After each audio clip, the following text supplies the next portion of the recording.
The long wait has finally paid off. I'm sure you have all heard the news. That's right, the Mandela Catalog Volume 6 has come out just a couple days ago as of writing this. And just for reference, the last volume came out a little over a year ago now. Talk about a build-up. The last time we talked about the Mandela Catalog, it wasn't a journey I went on alone. Mr. Minus joined by my side to make sure I wasn't left to face the alternates all by myself. God only knows how long I'd last. So it should be without saying that the man himself will be joining me on this Volume 6 journey. I feel like Volume 3 being titled 333 should have led to Volume 6 being 666. As you have probably figured out already, there may be some context you will need to understand what is happening here. So I highly recommend you check out the series for yourself, as it is one of the OG analog horrors and arguably the most recognizable one at that, and for good reason. It is really scary. The idea of alternate versions of yourself that look kind of like you, but not fully, it gives me the creeps just thinking about it. I'll have linked down below Alex Kister's channel, and also the last video me and Mr. Minus did on the series as well. Where we had last left off, we were following Jude, Adam's father, as he essentially pulled a Breaking Bad and relocated himself. We follow as he arrives at the house he is meant to be picked up at, but an alternate begins to torment him, leading to him being influenced to end his own life. We said it in the last video, but Volume 5 was really separate from the rest of the volumes, so we were left with more questions than answers. However, it looks like this volume is going to take us back to more familiar territory, and I, for one, can't be more excited. So without further ado, let's put on our alternate protective gear. Gotta keep an eye out for any funny-looking people out there. Got everything set up? Good. It's going to be a wild ride returning to the frightening world of the Mandela Catalog. But before I let you get too far, just wanted to say if you're new here and enjoy what you're watching, be sure to hit all those neat buttons down below, as it really helps support the channel. I'll also have linked in the description below our socials and the 4-player gaming channel, where we dive into the terrifying world of horror video games. But anyways, now you can pass through. The Mandela Catalog, Volume 6. Our newest entry opens up with 2 sailors on a boat in the middle of a storm. One seems to be particularly more pissy than the other, probably because the one on the left got them smack dab in the middle of all this nonsense. The 2 argue back and forth as the hat flies away. So far, this is just an average road trip with Mr. Plus. That said, a weird choir-like song can be heard as the sailor seems to hear it too. The screen turns to black and white as the sailor points out there's a lady, but the other one notes there's something wrong with her. We then cut to, oh, what a lovely image.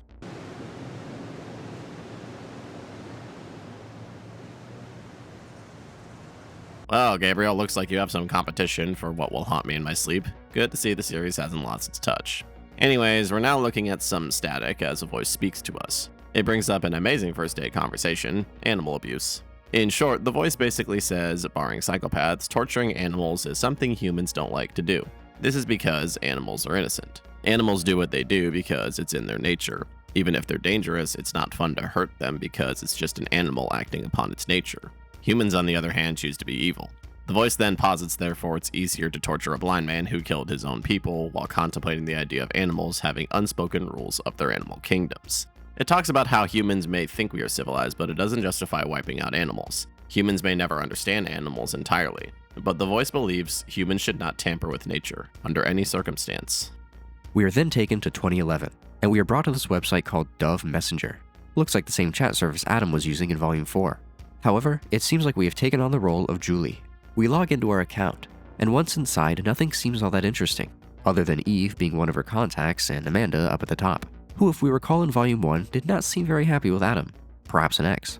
We see as an alert pops up at the top of the screen from Bythorn News. Apparently, missing persons cases in Wisconsin has been surging. Uh-oh, sounds like alternates. Julie opens up her chat with Amanda and asks her to talk, and it seems quite dire. She claims she messed up again. Amanda doesn't reply, so Julie resorts to calling her. Amanda picks up and asks what's going on.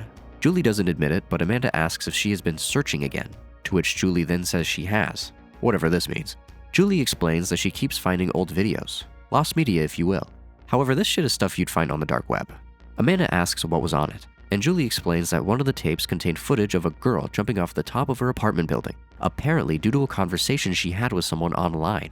Julie begins to explain why things get even more fishy than things already are. But it keeps getting removed if you try reposting it literally anywhere, and I don't know why anyone is more concerned about this. I don't know what's going on. Whoa. Amanda is able to calm Julie down before she ends up questioning the validity of the tape. The whole thing could be fake. Julie then reveals that this incident happened 20 minutes away from them. Amanda asks where exactly, but Julie doesn't want to answer. Thankfully, Amanda manages to reason with Julie and bring up some pretty valid points. There is 1.5 million things in the world that you could be worrying about, so why does this happen to be the one that's worth your energy? She goes on to tell Julie to put her mental health first, but then it sounds like someone else is trying to call Amanda. Someone named Noah. According to Noah, it's an emergency, to which he then joins the call. Noah then drops quite the bombshell. Adam just texted me. He said, "Hey man, sorry for the absence. I needed some time alone, but I want to hang out again." Amanda asks if Noah plans on going to Mandela County to meet with Alex, to which it doesn't really sound like he wants to, at least not alone, so he asks Amanda to go with him. But that's when Julie reveals that Mandela County is where that girl jumped off her building. This makes Amanda upset at Noah because this whole ordeal he brought up is furthering Julie's stress. Our production gets cut off by an ad before it zooms out to show it's playing in a room. The timeshare ad is revealed to be for Mandela County before it flashes a bit. The TV stutters before we see this broadcast is on an Alaskan news station. Before we get any more information, we're back in the year 2009, the year humanity saw the greatest movie of all time, Fight Me. That is Transformers: Revenge of the Fallen. So yeah, you can put that there. Or if you just find any other movie that was pretty peak in 2009, like District 9, something like that, like it's up to you what you put there, but as long as you put something good, okay? And I mean good. Since you absolutely watched our last Mandela catalog video, you'll recognize this fellow as Adam. He's talking about God to a voice, saying that God has made it very clear to him. It should also come to memory that the other voice in the room is my real daddy, Thatcher. We stand for Thatcher on this channel, folks, so you better vote for him for president, do you hear? Anyways, Adam claims he is being told to spread information, but he can't decipher any of it. Thatcher asks when does he speak to him, to which Adam says he's always talking to him. He's only recently learned to tune him out. Adam is certain this is God talking to him considering all that's happening to him. God supposedly hasn't spoken to Adam for a long while, but our screen cuts again. The voice returns. It says humans are indeed animals, therefore something controls us like we control animals. It explains bacteria lives with us despite not having a consciousness. This implies many things about the existential chain of life and how it eventually ties into the ether.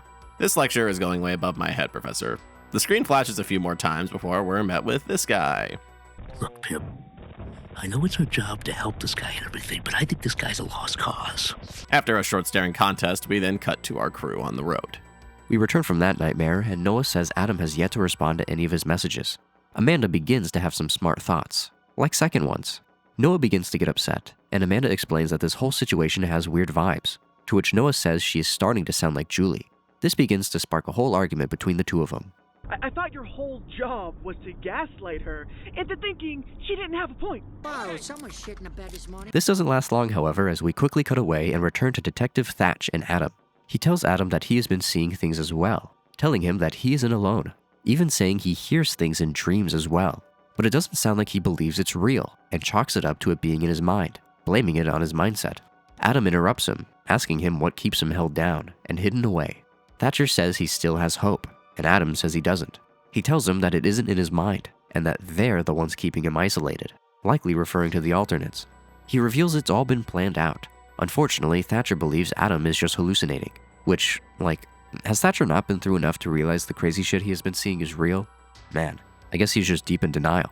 Adam says we were never in control, and that no one is going to save us. To which Adam ends up running off, and Thatcher proceeds after him. We cut into a different room and can see Adam just staring at himself in the mirror.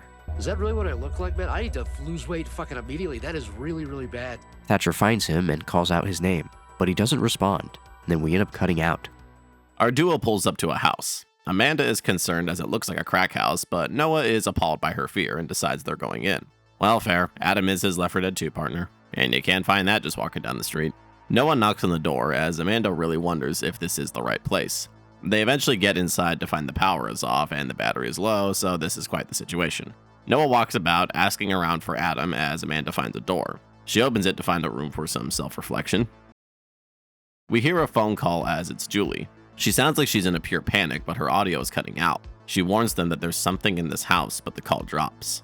Amanda at this point wants out, but Noah thinks Julie is being insensitive. Amanda bails and goes to the car as the camera drops. We get another lecture from her voice again, saying whatever is out there, it must maintain the same respect for nature that humans have.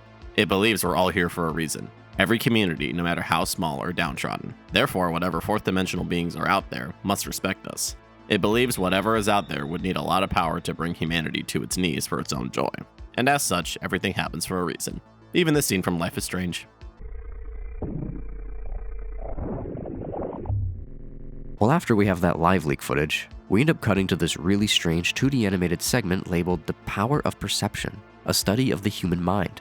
We hear as our narrator focuses his attention on reflective surfaces, because without them, how would we know what we look like? Everyone ranging from the cavemen of the past to the crazies of today, we all looked at our own reflection. He goes on to say that some people with a positive self-image would see a person with confidence and beauty. Narcissist much? However, if someone has a negative self-image, they may see something a lot more horrifying. Boy, is he scary. Ugh, it's hideous. But that's when the series decides to show us something truly scary.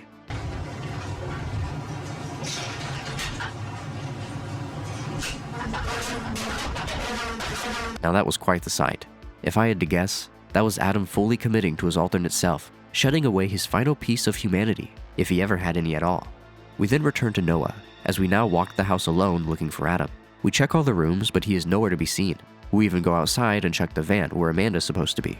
But then, in a surprising turn of events, Adam calls out to them. Noah! Adam? Noah tries to follow his voice, but Adam won't show himself. A rumbling noise can then be heard behind us, and when we turn around, we see a door with these cracks in it. We approach the door and open it up to see the room full of mirrors, and that's when we see something you are just gonna have to see to be believed.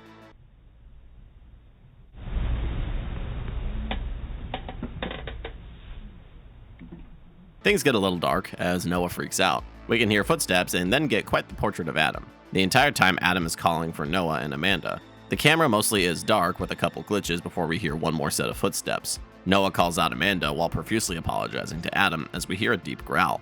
We are then greeted by text. It reads, from dawn till dusk, the hunter sat by the pond with his fishing spear. He would gaze into the water, watching his reflection, waiting for fish. When no fish came, he continued to stare, lost in the water's surface, watching himself. The water became still, even though the wind was fierce, a perfect mirror. The hunter's reflection smiled deeply and plunged the spear into its own heart. The hunter never went fishing again. After that, cut to credits and play Linkin Park. I am very excited to get into theories here, as we finally got to get more of Thatcher and Adam. For starters, the voice at the beginning that was going on about animals and nature led me to believe that he was talking about the alternates in a way. Is it possible we may go the route of more sentient alternates? Kind of like Adam? Adam seemed to be a normal-ish dude all the way up until recently when he started to show signs of being an alternate, to which once he realizes he is one, it almost seems like he then proceeds to turn. Could it be that his awareness and inner fears exacerbated the effects? This volume also frequently likes to mention reflections, but the one I am most curious about is the one focusing on self-image. It almost leads me to believe that alternates could be manifestations of people's negative self-image. The only thing that makes this a little hard to confirm is that Gabriel exists, and we know, or at least I think we know, that Gabriel did create them. So perhaps they are both. They can be 1, a horrifying creature created by an alternate god, and 2, a big ol' analogy. The video seemed like it refocused on the main storyline of the universe. As Mr. Plus stated before, Volume 5 really departed from the main event, so it was nice to see the continuation of Thatcher and Adams' storyline. And sadly, from what it seems, Adam has done a full-on heel turn. There's a lot to unpack here with Adam, so bear with me, folks. First, let's talk about the TV scene, as that one is mostly self-contained. What I was able to gather from this is that the ad for timeshare in Mandela County is likely a trap. As us longtime fans know, the last place you want to be in this universe is Mandela County with how dangerous it is. That said, the alternates seem to thrive through the usage of technology, so because of that, I speculate this is showing the alternates have a larger reach now. They are able to advertise to people in Alaska to come to their base of operations, likely wanting to bring people in for more nefarious purposes. Next, we're going to talk about the strange voice speaking about the violence against nature. It was stated in the video by Adam that he is supposed to deliver a message he can't understand. I speculate this voice talking is the message playing in his head. Adam claims it's God, but in all honesty, he doesn't have much proof it is God outside of his instincts. For all we know, it could even be Gabriel. It's possible Adam is struggling to comprehend the purpose of this message, or it's being delivered in an indecipherable language to him, and we're getting the human version. Speaking of Adam, I think the poem/short story near the end is supposed to be about our character. I think it's supposed to be reflective of his current storyline, yes, pun intended. The story speaks of a hunter who fosters no results in his attempts, only to find a reflection that commits suicide, and thus it changes him forever and he no longer hunts. Adam's story is a mirror of this, once again, pun intended. He spent ages trying to find the truth of what happened to his mother. Adam previously found no answers, only the revelation that he is an alternate. This is the part where the hunter finds its reflection. Thus now Adam has seemingly fallen into being an alternate. The part of him that was once Adam is gone. The reflection has stuck the spear into its chest. It should also be noted that Adam's poem also imitates the Greek mythology story of Narcissus. For those not aware, the story was of a man named, well, Narcissus. Narcissus was said by the gods to have a long life ahead of him so long as he never, quote, came to know himself. On his 16th birthday while hunting, Narcissus is followed by a nymph named Echo. Echo was punished for treachery by the gods, and thus she lost the ability to speak. All she could do was repeat the last words she heard. She revealed herself to him, but he told her to stay away, thus she died alone of heartbreak. Later that day, Narcissus is approached by a man named Amenius, I think that's how you pronounce that, who was in love with him. Despite his pleas, he is rejected and then cursed. After this, he finds a body of water and goes to drink from it. Instead, he sees his reflection and fell in love with it. He was then heartbroken his love could be unrequited. So what does he do next? He turns into a flower, and now people like my ex get named after him.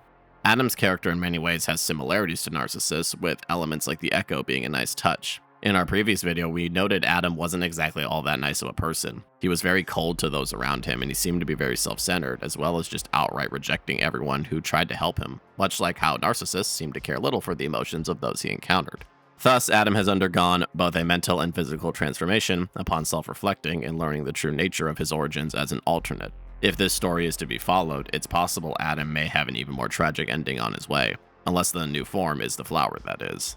Regardless, the Mandela catalog seems to be back. The only thing I am struggling to find a connection with is the opening animation. I haven't really been able to connect it to anything, as it just seems to be an opening to the episode, and a haunting one at that, which is probably the best thing I can say about this episode. I was a little afraid going in that the Mandela catalog will have lost its edge, but it seems to be still in its prime. It almost seems like a return to form, really. Volume 4 and 5 took a bit of a detour by being a bit more cinematic and following storylines that were a little off the beaten path. Nothing against those storylines, but it was just a bit worrying it would continue down this path. Thankfully, we're back. As of recording, it's unclear when a new episode will be out, but I can say I'm still excited to see it and will always be happy to cover it here with Mr. Plus. So with that said, I am Mr. Minus, signing out and handing the mic to Mr. Plus. See you in the next episode. Have a good day, Caleb, and fuck you. Well, folks, I don't have too much to add other than to be sure to check out the Mandela catalog for yourself if you haven't already. It's worth the watch and continues to prove its horror. And as always, be sure to keep on leaving me recommendations down below, whether it be in the YouTube comments or the community Discord where no one is an alternate. I think. But if you'll excuse me, I need to go throw out all the mirrors in my house.